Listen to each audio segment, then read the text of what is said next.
வணக்க மக்களே. நம்ம கார்த்திக் கதையில பிப்ரவரி 24 என்ன நடக்க போகுது அப்படிங்கிறத பத்தி தாங்க இந்த வீடியோல இப்ப நம்ம பார்க்க போறோம். இந்த வீடியோவுக்கு மறக்காம லைக் பண்ணிக்கோங்க. நீங்க லைக் பண்றது தான் எங்களுக்கு அடுத்து வீடியோ போடுறதுக்கு ரொம்பவே இன்ட்ரெஸ்டிங்கா இருக்கும். ஸோ மறக்காம லைக் பண்ணிட்டு இந்த வீடியோவை தொடர்ந்து பாருங்க. என்ன நடக்குது அப்படின்னு பாத்துக்கிட்டீங்கன்னா, ஈஸ்வரிக்கு ஒரு விபத்தாகிறது. அப்ப ஈஸ்வரியோட தலையில கட்டு போட்டு வில்லி வீட்டுக்கு கூட்டிட்டு வராங்க. ஈஸ்வரியோட தலையில கட்டு போட்டிருக்கிறத பார்த்துட்டு வீட்டுல உள்ள எல்லாருக்குமே பேரதிர்ச்சியா இருக்கு. என்னடா இது இப்படி ஆகிருச்சு அப்படின்னு. அப்போ வில்லி சொல்றாங்க, என்ன பாத்தீங்களா, நான் அப்பையிலேருந்தே சொன்னேன், ரோகிணியோட குழந்தையால அக்காவுக்கு பேராபத்து இருக்கு அப்படின்னு எல்லாருக்கிட்டையும் சொல்லி எச்சரிச்சேன். ஆனா யாராவது இத பெரிய விஷயமா எடுத்துக்கிட்டீங்களா? இப்ப நீங்க கண்ணாலேயே பாக்குறீங்க. இப்போ என் அக்காவுக்கு என்ன ஆச்சுன்னு பாருங்க. ஏ ரோகிணி, ஒன்னாலேயும் உன் குழந்தையால தாண்டி அக்காவுக்கு இவ்வளவு பெரிய பிரச்சனை அப்படின்னு. இது கேட்டதும் ரோகிணி அழுக ஆரம்பிக்கிறாங்க. அப்ப ராஜா சொல்றாரு, ஏ சந்திரா, இது நடந்தது ஒரு சாதாரண விபத்து. இதுக்கு போயிட்டு என் பொண்ணை போயிட்டு பழி சொல்ற? இங்க பாரு, நீ பண்றது கொஞ்சம் கூட சரியே இல்ல, வாய மூடு அப்படின்னு. அதுக்கு அவங்க சொல்றாங்க, வில்லி இங்க பாருங்க, உங்க யாருக்கு வேணும்னா அக்காவை பத்தின கவலை கொஞ்சம் கூட இல்லாம இருக்கலாம். ஆனா எனக்கு என் அக்கா தான் முக்கியம். இவ்வளவு சொல்லியும் இந்த ரோகிணி இன்னும் குழந்தை பெத்துக்கணும் அப்படின்னு இப்படி பிடிவாதமா இருக்கிற, அவளுக்கெல்லாம் ஒரு முடிவு கட்டினாதான் சரிபட்டு வரும் அப்படின்னு. இதை கேட்டதும் நம்ம ரோகிணிக்கு அழுக தாங்க முடியல. ரோகிணி அழுதுகிட்டு ரூமுக்கு போயிடுறாங்க. அப்ப வில்லி சொல்றாங்க, போடி போ, உன்னால இன்னும் அக்காவுக்கு என்னெல்லாம் ஆபத்து வரப்போகுதுன்னு தெரியல, நீ நல்லா இருப்பியாடி அப்படின்னு சொல்லி பேசுறாங்க. அப்போ ஈஸ்வரி நேரா சந்திராவை பார்த்து, சந்திரா தயவு செஞ்சு அப்படி பேசாத சந்திரா அப்படின்னு. அப்ப சந்திரா சொல்றாங்க, அக்கா நீ இதே மாதிரி பரவாயில்ல பரவாயில்ல அப்படின்னு விட்டதுனாலதான் இவ்வளவு பெரிய பிரச்சனை வந்து நிக்குது. ஏன் அவளுக்கு இந்த குழந்தைய பெத்துக்கிட்டுதான் ஆகணுமா? இந்த உலகத்துக்கே வராத அந்த குழந்தைய பத்தி யோசிக்கிறாளே, உன்னைய பத்தி அவ கொஞ்சமாவது யோசிச்சாளா? உன்னைய பத்தி எங்கேயாவது அவளுக்கு கவலை இருக்குதா அப்படின்னு. இதை கேட்டதும் ரேவதி சொல்றாங்க, சித்தி நீங்க பேசுறது ரொம்ப மோசம். அக்கா 5-6 வருஷத்துக்கு அப்புறம் இப்பதான் குழந்தை பெத்துக்க போறாங்க. பாவம், அவங்கள பத்தி யோசிக்காம நீங்க இப்படி பேசுறீங்க அப்படின்னு. அதுக்கு வில்லி சொல்றாங்க, வாடி வா, எங்க நீ இன்னும் பேசலையேன்னு பார்த்தேன். உனக்குதான் உங்க அம்மாவை பத்தி கவலையே இல்லையே. உங்க அம்மா வேண்டாம் அப்படின்னு அந்த டிரைவர் பாய் கூட போகலாம் அப்படின்னு முடிவு பண்ண நீ தானே. இது கேட்டதும் ஹீரோயின் சொல்றாங்க, இங்க பாருங்க சித்தி, இதோட பேச்சை நிப்பாட்டுங்க அப்படின்னு. அப்போ நம்ம ஹீரோ சொல்றாரு, இங்க பாருங்க, உங்க எல்லாருக்கும் நான் ஒரு விஷயத்த சொல்லிக்கிறேன். அப்ப வில்லி சொல்றாங்க, ஏய், இந்த வீட்டு விஷயத்துல தலையிடுறதுக்கு நீ யாரு? எங்க அக்காவுக்கும் உன்னை கண்டாலே சுத்தமா பிடிக்காது, பேசாதடா அப்படின்னு. அப்ப ரோகிணி என்ன பண்றாங்கன்னா, நேரா அவங்களுடைய ரூமுக்கு போயிட்டு பயங்கரமா யோசிக்கிறாங்க, என்னாலதான் அம்மாவுக்கு இவ்வளவு பெரிய ஆபத்து. அப்போ எனக்கு எங்க அம்மா தான் ரொம்ப முக்கியம். 30 வருஷமா என்னை ரொம்பவே பாசமா பாதுகாப்பா வளர்த்தாங்க. அவங்களுக்கு போயிட்டு இப்படி ஒரு ஆபத்து அப்படின்னு நினைக்கும் பொழுது எனக்கு ரொம்பவே கவலையா இருக்கு. என்னால அம்மாவுக்கு எந்தவித ஆபத்தும் வர வேண்டாம். அம்மா நல்லபடியா பாதுகாப்பா இருக்கணும். அதுக்கு நான் இந்த முடிவை எடுத்துதான் ஆகணும். என்னை மன்னிச்சிருமா அப்படின்னு சொல்லிட்டு பயத்துல கை வைக்கிறாங்க. நேரா ஹாஸ்பிட்டல் போறாங்க. அங்க போயிட்டு டாக்டரை பாக்குறாங்க. டாக்டர் ரோஹிணிய பார்த்து, சொல்லுமா, செக்கப்காக வந்தியா? அப்ப ரோஹிணி சொல்றாங்க, இல்ல டாக்டர், எனக்கு இந்த குழந்தை வேண்டாம் அப்படின்னு. இதை கேட்டதும் டாக்டர் அதிர்ச்சி ஆகுறாங்க. என்னம்மா இப்படி சொல்ற அப்படின்னு. அப்ப ரோஹிணி சொல்றாங்க, இல்ல டாக்டர், எனக்கு வேண்டாம் அப்படின்னு. இதை கேட்டதும் டாக்டரும், சரிம்மா, இது உன்னோட முடிவு அப்படின்னு சொல்றாங்க. இன்னொரு பக்கம் நம்ம ஹீரோ நேரா அவங்க அத்தைய பார்த்து, இங்க பாருங்க அத்தை, அந்த ஜாதகக்காரர் அப்படி சொன்னதுனால தானே இப்படி எல்லாம் நடக்குது அப்படின்னு சொல்றீங்க. பட் என்ன பொறுத்த வரைக்கும் இப்படி நடக்கிறதுக்கும் இதுக்கும் எந்தவித சம்மந்தமும் இல்லை. இதுக்கு பின்னாடி வேற ஏதோ ஒரு காரணம் இருக்கும் அப்படின்னு தோணுது. எனக்கு கொஞ்ச நேரம் டைம் கொடுத்தீங்க அப்படின்னா அந்த ஜோசியக்காரர் சொன்னது எல்லாமே பொய் அப்படின்னு உங்ககிட்ட நிரூபிப்பேன். எனக்கு கொஞ்சம் டைம் கொடுக்குறீங்களா அப்படின்னு. இதை கேட்டதும் ஈஸ்வரி சொல்றாங்க, இங்க பாரு, உனக்கெல்லாம் நான் டைம் கொடுக்கணும் அப்படின்னு அவசியமே இல்லை. அப்ப ஹீரோ சொல்றாரு, இங்க பாருங்க சார், கிட்டத்தட்ட 5-6 வருஷத்துக்கு அப்புறம் ரோஹிணி கர்ப்பமா இருக்காங்க. அவங்க அந்த குழந்தைய வளர்க்கணும் அப்படின்னு ஆசைப்படுறாங்க. ஆனா நீங்க வேண்டான்னு சொல்றீங்க. பட் ஒரு முடிவை எடுக்கும் பொழுது அதுக்கான ஒரு சாதிய பார்க்கணும்ல. நீங்க சொல்லுங்க அத்தை. இது கேட்டதும் வில்லி சொல்றாங்க, ஏய், நீ சொன்னா என் அக்கா கேட்டுருவாளா? தேவையில்லாம பேசாத அப்படின்னு. அப்போ ராஜா நேரா ஈஸ்வரிய பார்த்து, ஈஸ்வரி இங்க பாரு, நம்ம பொண்ணோட நிலைமையையும் பத்தி யோசிச்சு பாரு. அவளுக்கு அந்த குழந்தை எந்த அளவுக்கு பிடிக்கும் அப்படின்னு யோசிச்சு பாரு. தயவு செஞ்சு சொல்றதை கேளு ஈஸ்வரி, மாப்பிள்ள சொல்றதை கேளு. இதை கேட்டதும் வில்லி சொல்றாங்க, என்ன எல்லாரும் சேர்ந்து அக்காவோட மனசை மாத்தலாம் அப்படின்னு யோசிக்கிறீங்களா? அக்காவோட மனசை மாத்துறதுக்கு வாய்ப்பே கிடையாது. அக்கா நீ ஒத்துக்கிடாதக்கா அப்படின்னு. இதை கேட்டதும் ஈஸ்வரி நேரா சந்திராவை பார்த்து, சந்திரா இவங்க சொல்றது எல்லாமே உண்மைதான். இத்தனை வருஷம் கழிச்சு ரோஹிணி உண்டாயிருக்கா. நம்ம ஒரு முடிவை எடுக்க போறோம் அப்படின்னா ஒரு தடவைக்கு 2 தடவை யோசனை பண்ணிட்டு அதுக்கப்புறம் முடிவு எடுக்கலாம் அப்படின்னு தோணுது. கொஞ்சம் பொறுமையாயிரு, நம்ம போய் பார்ப்போம். இதை கேட்டதும் வில்லிக்கு ரொம்ப அதிர்ச்சியா இருக்கு. அப்ப ஹீரோ சொல்றாரு, அத்தை நான் சொன்னதுக்கு வரேன்னு சொன்னதுக்கு ரொம்ப தேங்க்ஸ் தான் அப்படின்னு நேரா ஒரு வீட்டுக்கு போறாங்க. அங்க போயிட்டு ஒரு அம்மாவை பாக்குறாங்க. அவங்க நேரா ஹீரோவை பார்த்து, சொல்லுங்க தம்பி. அப்ப ஹீரோ சொல்றாரு, இங்க பாருங்க, இந்த இருக்கு ஜாதகம். இது ரோகிணி சிஸ்டரோட ஜாதகம். இதை கொண்டு போய் நான் சொல்ற ஜோசியக்காரர்கிட்ட கொடுத்து நீங்க இந்த விஷயத்த கேட்கணும்.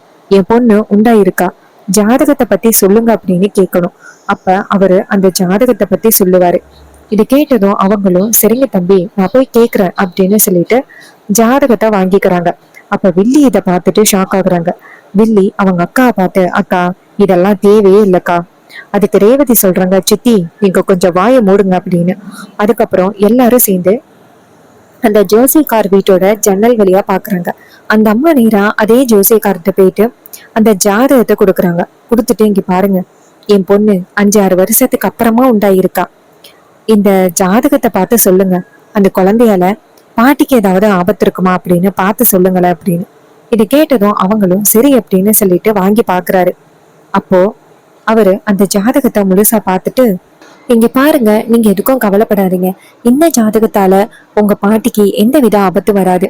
மாறா அவங்க 100 வயசு வரைக்கும் சந்தோஷமா இருப்பாங்க. அவங்களுக்கு எந்த ஆபத்தும் வராது. அவங்க இன்னும் பெரிய லெவலுக்கு போறதுக்கு கூட வாய்ப்புகள் நிறையவே இருக்கு. நீங்க எல்லாருமே ரொம்ப சந்தோஷமா இருப்பீங்க அப்படின்னு. இதையெல்லாம் கேட்டதும் நம்ம ஈஸ்வரிக்கு ரொம்பவே அதிர்ச்சியா இருக்கு. அப்போ வில்லி இதை பார்த்துட்டு அதிர்ச்சி ஆகுறாங்க. ஆகா, இந்த ஜோசியக்காரன் எல்லாத்தையுமே இப்படி புட்டு புட்டு வச்சுட்டானே அப்படின்னு. அப்ப ஹீரோ சொல்றாரு, பாத்தீங்களாத்த, நடந்தது எல்லாத்தையும் பார்த்து உங்களுக்கு ஒரு புரிதல் வந்திருக்கும். இந்த ஜாதகக்காரர் பொய் சொல்லியிருக்காரு. இதை கேட்டதும் ஈஸ்வரி சொல்றாங்க, இப்பவே நான் போய் அவன்கிட்ட கேட்குறேன் அப்படின்னு உள்ளார போய் நேரா அந்த ஜாதகக்காரரை பாக்குறாங்க. எல்லாருமே வந்து நிக்கிறத பார்த்துட்டு அவருக்கு ரொம்ப அதிர்ச்சியா இருக்கு. அவரு நேரா ஈஸ்வரிய பார்த்து, அம்மா நீங்க என்ன இங்க வந்திருக்கீங்க அப்படின்னு. ஈஸ்வரி கேக்குறாங்க, உங்ககிட்ட நம்பி ஒரு வேலையை ஒப்படைச்சேன், ஆனா என்கிட்டயே பொய் சொல்லியிருக்கீங்க, எதுக்காக பொய் சொன்னீங்க அப்படின்னு கேக்குறாங்க. அதுக்கு அவர் சொல்றாரு, அம்மா என்னை தயவு செஞ்சு மன்னிச்சிருங்கம்மா, சொல்ல சொன்னதுனாலதான் சொன்னேன். ஈஸ்வரி கேக்குறாங்க, என்னது சொல்ல சொன்னதுனாலதான் சொன்னீங்களா, யாரு சொல்ல சொன்னா அப்படின்னு.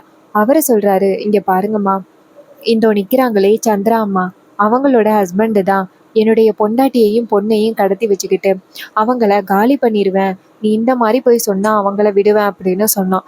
வேற வழி இல்லாம நானும் உங்ககிட்ட வந்து அப்படி பொய் சொல்ற மாதிரி ஆகிருச்சு. அந்த சந்திராம எடுத்துக்கிட்ட கேளுங்க அப்படின்னு. இதை கேட்டதும் ஈஸ்வரிக்கு ரொம்ப அதிர்ச்சியா இருக்கு. தன்னோட சொந்த தங்கச்சியா இப்படி பண்ண அப்படின்னு நேரா அவங்க தங்கச்சியை பார்த்து, ஏட்டி இவங்க சொல்றது உண்மையா அப்படின்னு கேக்குறாங்க.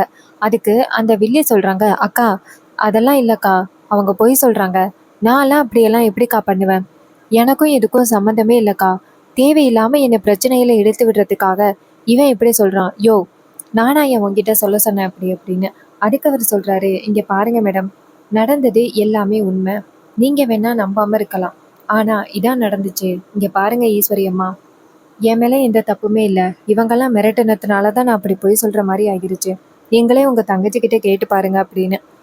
ஈஸ்வரி நேரா அவன் தங்கச்சியை பார்த்து, ஏய் சொல்லிடி உண்மைய, நீதான் அப்படி சொன்னியா அப்படின்னு. இதை கேட்டதும் வில்லிக்கு ரொம்ப அதிர்ச்சியா இருக்கு. அக்கா கரைக்கிட்ட வசமா சிக்கிட்டமே அப்படின்னு. இல்லக்கா அப்படியெல்லாம் எதுவும் இல்லக்கா அப்படின்னு. இதை கேட்டதும் ஈஸ்வரி சொல்றாங்க, நீ இப்படிப்பட்ட ஒரு காரியத்தை பண்ணுவ அப்படின்னு நான் கொஞ்சம் கூட எதிர்பார்க்கவே இல்லை, ஏன்டி இப்படி பண்ண அப்படின்னு. அதுக்கு வில்லி சொல்றாங்க, இங்க பாருக்கா, நான் அப்படி எதுவும் பண்ணலக்கா அப்படின்னு. அப்ப ஜோர்சியர் சொல்றாரு, இங்க பாருங்கம்மா, இவங்க தான் சொன்னாங்க, உங்களுக்கு ஆபத்து வந்ததுக்கு கூட இவங்க தான் காரணமா இருக்கிறதுக்கு வாய்ப்புகள் இருக்கு. இதை கேட்டதும் ரொம்பவே அதிர்ச்சி ஆகுறாங்க வில்லி. இவன் வசமா நம்மளை மாட்ட வச்சுட்டானே அப்படின்னு. ஈஸ்வரி நேரா அவங்க தங்கச்சியை பார்த்து, இங்க பாரு, இவன் சொல்றதுக்கான என்கிட்ட தரமான ஆதாரம் எதுவும் இல்லை, அப்படி எதுவும் ஆதாரம் என் கையில கிடைச்சிச்சு அப்படின்னா கண்டிப்பா நான் உன்னை சும்மா விட மாட்டேன் அப்படின்னு சொல்லிட்டு பயங்கர கோவத்துல போறாங்க. இதையெல்லாம் பார்த்துட்டு ரொம்ப அதிர்ச்சி ஆகுறாங்க நம்ம ஈஸ்வரி. என்னடா இது, நம்ம சொந்த தங்கச்சியே தனக்கு இப்படி ஒரு துரோகத்தை பண்ணியிருக்காளே அப்படின்னு ரொம்ப அதிர்ச்சி ஆகுறாங்க. இன்னொரு பக்கம் நம்ம ஹீரோ நேரா அவங்க அத்தையை பார்த்து, அத்தை, இப்போ நடந்தது எல்லாத்தையும் வச்சு நீங்க புரிஞ்சுக்கிட்டு இருந்திருப்பீங்க என்ன நடந்துச்சு அப்படின்னு. இது எல்லாத்துக்கும் காரணம் யாரு தெரியுமா? அந்த சிவனாண்டி தான். எப்படியாவது உங்க குடும்பத்தை பிரிக்கணும் அப்படிங்கிறதுக்காக அவன் இப்படிப்பட்ட ஒரு காரியத்தை பண்ணியிருக்கான். நீங்களும் அது எல்லாத்தையுமே நம்பி இப்படி பண்ணியிருக்கீங்க. இது கேட்டதும் ஈஸ்வரி சொல்றாங்க, ஆமா, எந்த அளவுக்கு வந்துட்டு நான் ரொம்ப தப்பான முடிவு எடுக்க பார்த்தேன். என் பொண்ணு ரொம்ப நாளுக்கு பிறகு உண்டாகியிருக்கா. அவளை போயிட்டு இப்படி ஒரு காரியத்துல தள்ளுறதுக்கு நான் முயற்சி பண்ணியிருக்கேன். அடுத்தவங்களோட பேச்சை கேட்டுக்கிட்டு அப்படின்னு ஈஸ்வரிக்கு ரொம்பவே கவலையா இருக்கு. அப்ப எல்லாருமே சேர்ந்து வீட்டுக்கு போறாங்க. ரேவதி நேரா அவங்க அம்மாவை பார்த்து, அம்மா பாத்தீங்களாம்மா அவர் என்ன சொன்னாரு அப்படின்னு. "ஓ, ரோகிணி அக்காவோட குழந்தையால உங்களுக்கு எந்தவித ஆபத்தும் இல்லை. அதுக்கு மாறா நீங்க 100 வயசு வரைக்கும் நல்லா இருப்பீங்க. நம்ம குடும்பம் ஒத்துமையா இருக்க போகுது அப்படின்னு அவரு நல்ல விதமா எடுத்து சொன்னாரு. ஆனா நீங்க எப்படி தப்பா நினைச்சிட்டீங்க. இங்க பாருங்கம்மா, இப்பயாவது ரோகிணியை பத்தி புரிஞ்சுக்கிடுங்க அப்படின்னு. ஈஸ்வரி சொல்றாங்க, சரி ரோகிணியை கூப்பிடுங்க அப்படின்னு. அவங்களும் சரி அப்படின்ட்டு ரோகிணியை கூப்பிடுறதுக்காக ரூமுக்கு போறாங்க. அங்க போய் பார்த்தா ரோகிணியை காணும். அதை பார்த்ததும் எல்லாருக்குமே ரொம்ப அதிர்ச்சியா இருக்கு. ரோகிணி எங்க போனாங்க அப்படின்னு தேடுறாங்க. பார்த்தா ரோகிணி ஹாஸ்பிட்டல் போயிருக்காங்க. அப்போ ஒரு நர்ஸ் வந்து நேரா ரேவதிக்கு ஃபோன் பண்றாங்க. ரேவதி ஃபோன் அட்டன் பண்ணி சொல்லுடி அப்படின்னு சொல்ல, அதுக்கு அவங்க சொல்றாங்க, ரேவதி எங்க இருக்க? உன் அக்கா இங்க என்ன காரியம் பண்ண போறா தெரியுமா? சீக்கிரம் வா அப்படின்னு. இது கேட்டதும் ரேவதி விஷயத்தை கேட்குறாங்க. இதை கேட்டதும் அவங்களுக்கு ரொம்பவே அதிர்ச்சியா இருக்கு. ரேவதி அவங்க அம்மா கிட்ட, அம்மா, அக்கா தப்பான முடிவு எடுத்துட்டாமா அப்படின்னு. இதை கேட்டதும் ஈஸ்வரி ரொம்ப அதிர்ச்சி ஆகுறாங்க. இப்ப ரோகிணி எங்க அப்படின்ட்டு. ரோகிணி வந்து நேரா ஹாஸ்பிட்டல் போயிட்டாங்க அப்படின்னு சொன்னதும் நம்ம மயிலு ரொம்ப அதிர்ச்சி ஆகுறாரு. ஐயோ ரோகிணி என்ன காரியம் பண்ண போற, வாங்க எல்லாரும் ஹாஸ்பிட்டல் போகலாம் அப்படின்னு எல்லாருமே சேர்ந்து ஹாஸ்பிட்டல் போறாங்க. ஈஸ்வரி சொல்றாங்க, நான் இப்படி ஒரு தப்பான முடிவு எடுத்திருப்பேன் அப்படின்னு நான் கொஞ்சம் கூட எதிர்பார்க்கவே இல்லை. என் பெத்த பொண்ணோட வாழ்க்கையை நான் காலி பண்றதுக்கு இப்படி ஒரு காரியத்தை பண்ணியிருக்கேனே அப்படின்னு ஈஸ்வரி வந்துட்டு ரொம்ப கண் கலங்குறாங்க. அப்ப ஹீரோ சொல்றாரு, அத்தை கவலைப்படாதீங்க அத்தை, நம்ம சீக்கிரம் எல்லாருமே சேர்ந்து ஹாஸ்பிட்டல் போயிடலாம். அவங்களுக்கு எந்த ஆபத்து வராது. எல்லாருமே தைரியமா இருங்க அப்படின்னு சொல்லிட்டு நம்ம ஹீரோ எல்லாருக்கும் தைரியம் சொல்றாரு. அப்போ மயில சொல்றாரு, சகல, என் பொண்டாட்டிக்கு மட்டும் ஏதாவது ஆணுச்சுன்னா கண்டிப்பா என்னால எதுவுமே பண்ண முடியாது மாப்பிள்ள. எனக்கு ரொம்ப கவலையா இருக்கு மாப்பிள்ள. என் பொண்டாட்டிக்கு எந்தவித ஆபத்தும் வரக்கூடாது அப்படின்னு சொல்ல, அப்ப ஹீரோ சொல்றாரு, கவலைப்படாதீங்க, அவங்களுக்கு எந்தவித பிரச்சனையும் ஆகாது அப்படின்னு. வில்லி வந்துட்டு இதையெல்லாம் பார்த்துட்டு சந்தோஷப்படுறாங்க. ஒரு பக்கம் அக்காக்காரிக்கு நம்ம தான் இதெல்லாம் பண்ணோம் அப்படின்னு லைட்டா உண்மை தெரிஞ்சாலும், ஒரு பக்கம் ஒரு பக்கம் அந்த ரோகிணி தப்பான முடிவு எடுத்திருக்காங்கல்ல, அதனால அவங்களுக்கு ரொம்ப பெரிய ஆனந்தமா இருக்கு. சோ இந்த கதை உங்களுக்கு பிடிச்சிருக்கா?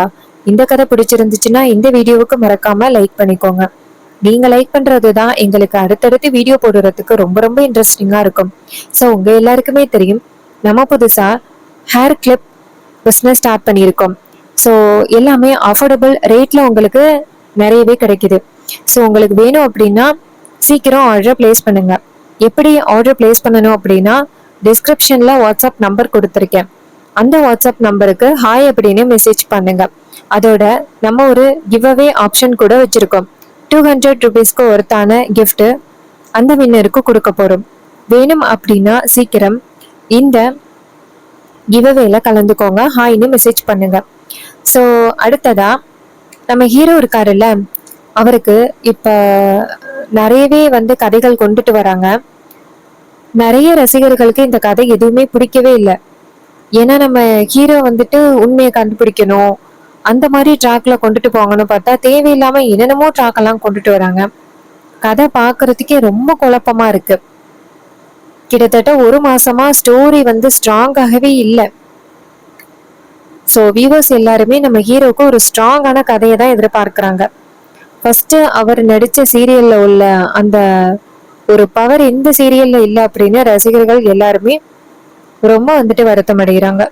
சரி பார்ப்போம் அப்கமிங் எபிசோடெல்லாம் எப்படி இருக்க போகுது அப்படின்னு.